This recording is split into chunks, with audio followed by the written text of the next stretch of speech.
what is up? Welcome to the channel and welcome to another car review. And today we're in a car that I've been wanting to drive for a very long time, a Mark IV Toyota Supra.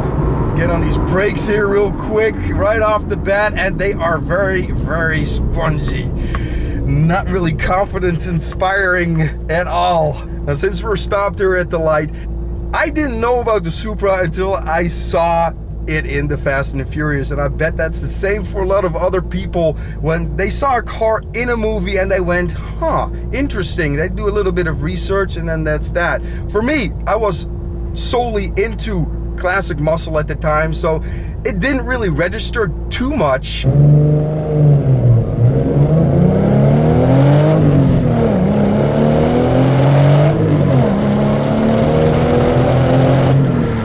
Of course, for me, these Supras really started to come into their own when I started seeing the videos of these cars street racing and the power numbers that they started putting down.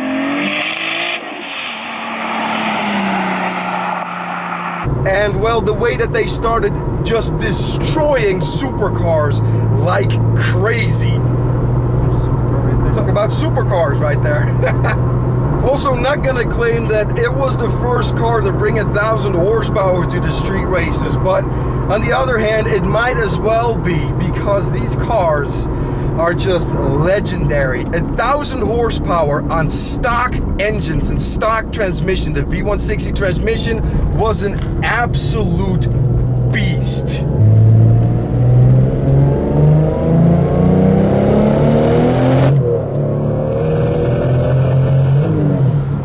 This thing just pulls. It really starts boosting at 4K RPM and it just starts moving. Now talk about 1,000 wheel horsepower, 1,000 horsepower.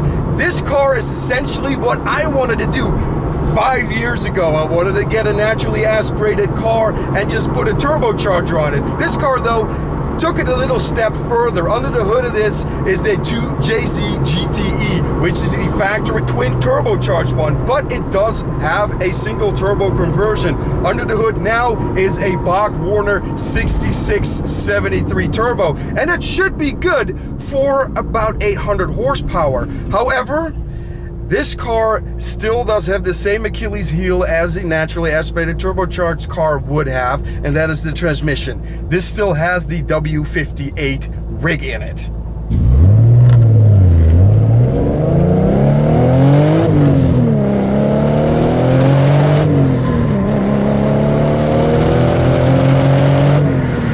Another funny thing is that this car does have the stock clutch in it, which is surprising. This car probably feels like about 450 horsepower to the wheels right now, which, you know, again, is not even close to what this turbo is capable of, but it spools pretty nice. Here we go.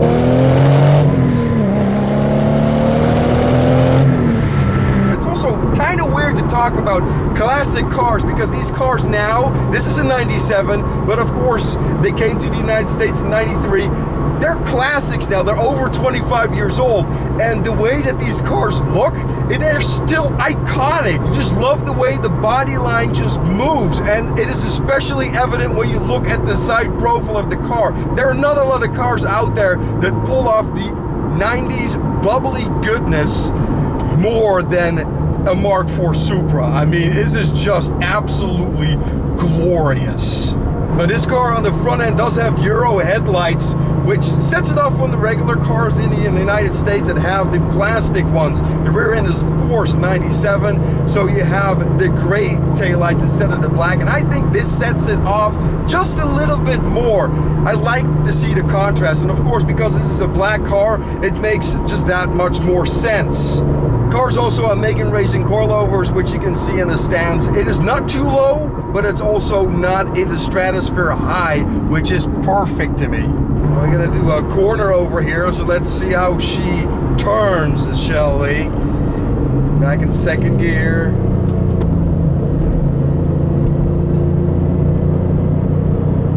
I like it. This is nice. A little bit of power here.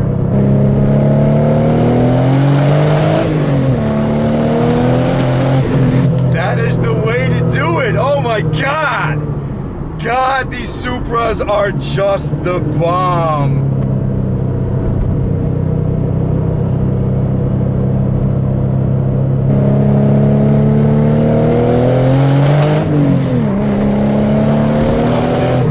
I love this.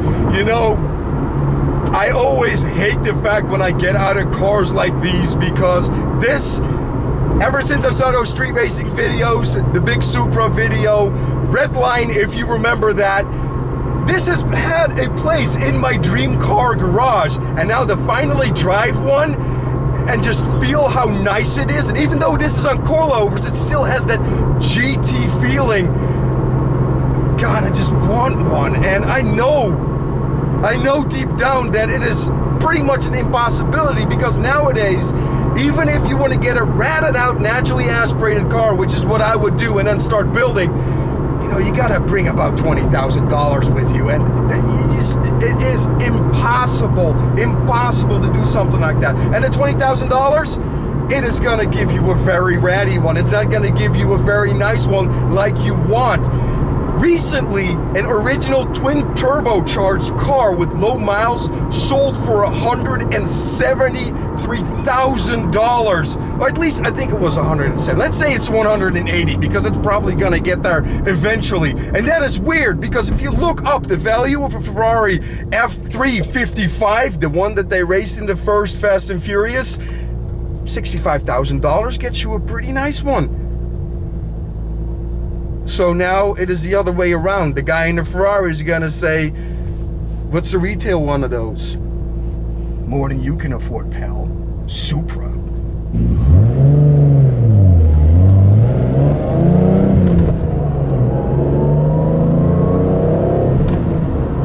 Yes.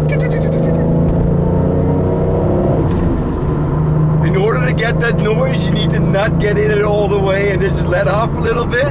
You hear that turbocharger? Yes, that is the noise that everyone wants. At least I do, because I'm an infant like that.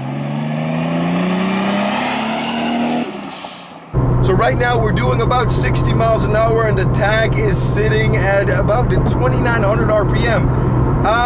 Little high, but it is so buttery smooth. This car is just, it is rubbing me all kinds of right. Again, these brakes, they're just a little spongy, but that's something that the owner's gonna change. And he's also gonna change this transmission to a T56, so you can expect, hopefully, a review when this car is making just a little bit more power.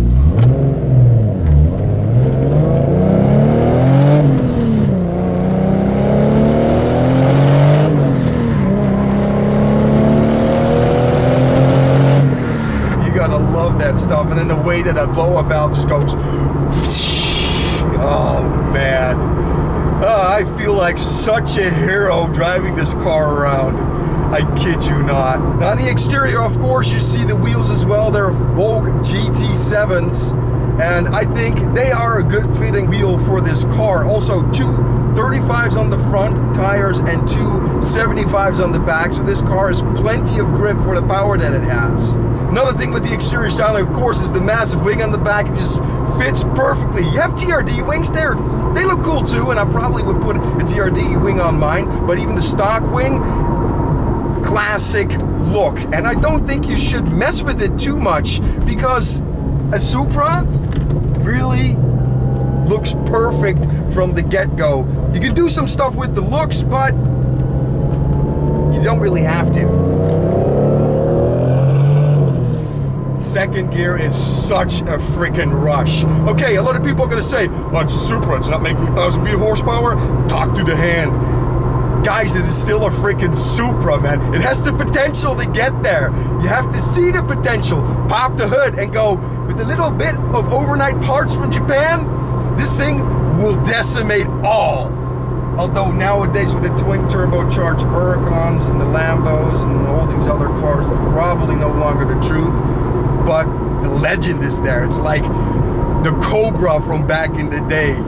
The legend is there, and that's all you should care about. Now, when you talk about the interior on this car, the cockpit, I just freaking love it. These gauges are huge, easy to read. Speedo goes to 180 miles an hour. You have the RPM in the middle where it should be, and it's wrapped around. It's all for the driver. Passenger doesn't really get involved in this, which, you know, I guess is okay, because the driver needs to be able to see everything. And when you talk about the seats, these seats are the original ones. Of course, they got wear on them, but they still sit very nice. Again, completely in line, in my opinion, with the GT look this car has. And talk about the exterior look, you have to bring up the fact that she's a big girl. She has all the curves in all the right places. I haven't seen a new Supra yet, but from the pictures, it just doesn't translate. They got a couple of wide body kits out there already, and when I looked at those, I go, I see a little bit of MK4 Supra in it now, but the MK5, I don't know. I think it will forever be in the shadow of this car. There's already a guy that put a 2JZ in an MK5, just bring back the good old days, which I think is hilarious, because why can't you make more power now than you can with the old engine, the 2JZ? I have no freaking clue.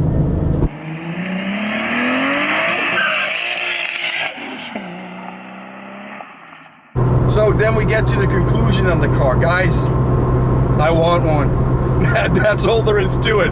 Come on, YouTube fame, I need you now more than ever, so I can spend a grotesque amount of money on getting myself into an MK4 Supra. And of course, we're gonna have to do this thing. Second gear, down the first.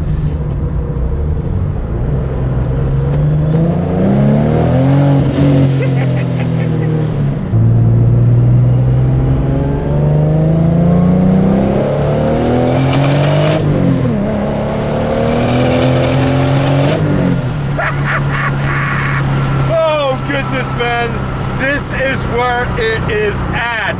This is the life. Hope you guys enjoyed this review. Jose, thank you so much for letting me review your MK4 Supra, and I'll see you guys on the flip side.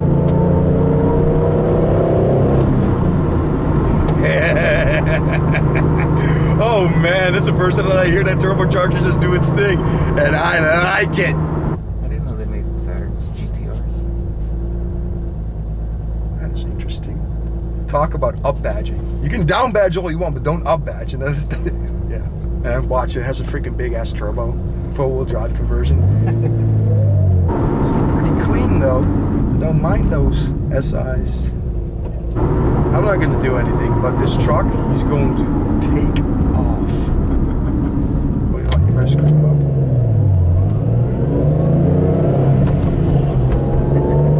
Did I call that? Yeah, I just noticed the fuel gauge didn't go down like it did yesterday night, so I don't know what it is. See how it barely went down? Yeah.